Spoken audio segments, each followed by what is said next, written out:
Muito bem, então agora vamos procurar caracterizar o ponto no terceiro diedro. Então aqui temos os eixos em uma perspectiva isométrica. Vamos caracterizar aqui este ponto A, que encontra-se situado no terceiro diedro. O valor é 2 para x, então vamos marcar aqui, valor 2 em x. Então a partir desta origem, vamos procurar marcar aqui 2 unidades. Depois temos o valor menos 4, então paralelo ao eixo y, no sentido oposto, marcamos o valor menos 4. E depois temos o valor menos 3. Então, paralelo ao eixo z, marcamos o valor menos 3. Com isso, temos o ponto no espaço. Então, aqui vamos marcar aqui o ponto A no espaço.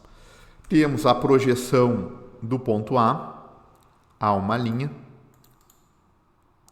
esta projeção horizontal, e também temos a projeção vertical, ou seja, para termos a projeção vertical, basta transferir esta paralela e aqui também transferirmos esta paralela daqui. Com isso, este ponto A no espaço, vamos ter a projeção no plano ZX. Então, nesse caso, é a projeção a duas linhas. Vamos projetar aqui o a duas linhas. E também temos a projeção no plano YZ. Então, basta transferir uma paralela. Vamos marcar aqui uma paralela. Transferirmos essas paralelas aqui. E vamos ter a projeção no plano YZ.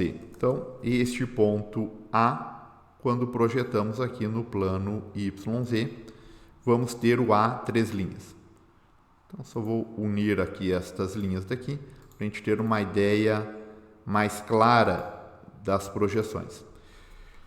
Então, aqui o A 3 linhas, que está em verde aqui, corresponde a um plano de perfil. Então, temos esta visualização no plano de perfil. Então, aqui uma ideia da perspectiva de um desenho isométrico. Agora, a gente vai querer verificar em épora, ou seja, rotacionar os planos. Primeiro, vamos marcar esta projeção horizontal. Então, em épora, a projeção horizontal, vamos marcar aqui o valor 2, que é o valor no próprio eixo X. Depois desse valor 2, vamos marcar o valor menos 4. Lembrando o menos 4 no sentido oposto do sentido positivo de Y. Então, vai ficar para cima. Então, marcamos aqui o menos 4. Com isso, temos esta projeção horizontal. Ou seja, não foi necessário rotacionarmos os planos. Marcamos simplesmente visualizando de cima o plano XY. Agora, para marcarmos esse ponto a duas linhas, o que vamos ter que fazer?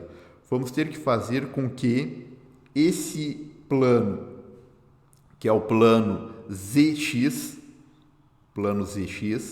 ele venha rotacionar em torno do eixo X de tal forma que fique paralelo ao plano de cota constante. Então, esse eixo Z, ele vai ficar no mesmo alinhamento do eixo Y, certo?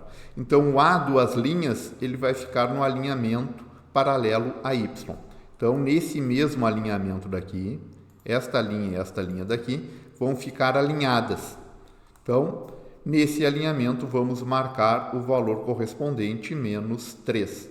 Então, vamos marcar aqui menos 3 unidades. Com isso, esse A duas linhas, a gente transferiu o plano ZX de tal forma que, ao rotacionarmos esse plano em torno do eixo X, o eixo Z ele vai ficar nesta linha daqui. Por isso que o A duas linhas vai ficar alinhado ao A uma linha, ou seja, na mesma linha de chamada.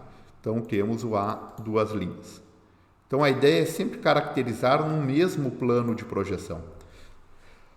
Depois, vamos marcar a terceira projeção. A terceira projeção, o que vamos ter que fazer em um primeiro momento? Rotacionarmos o plano YZ em torno do eixo Z.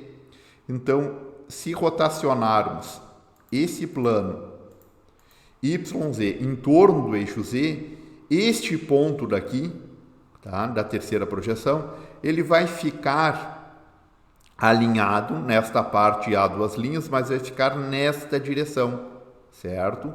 Então, neste alinhamento daqui, vamos ter o valor de A três linhas.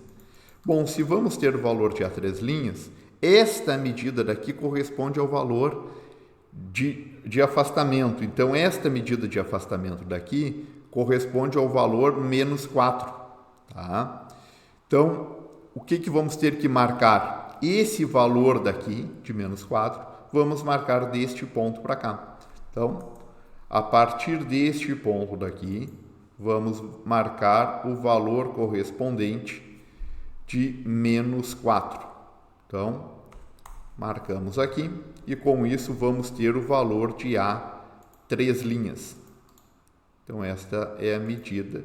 E com isso temos a projeção do ponto no terceiro diedro. Projeção horizontal, projeção vertical e a projeção de perfil. Mas todas em um mesmo plano de projeção, que caracterizamos aqui como épora.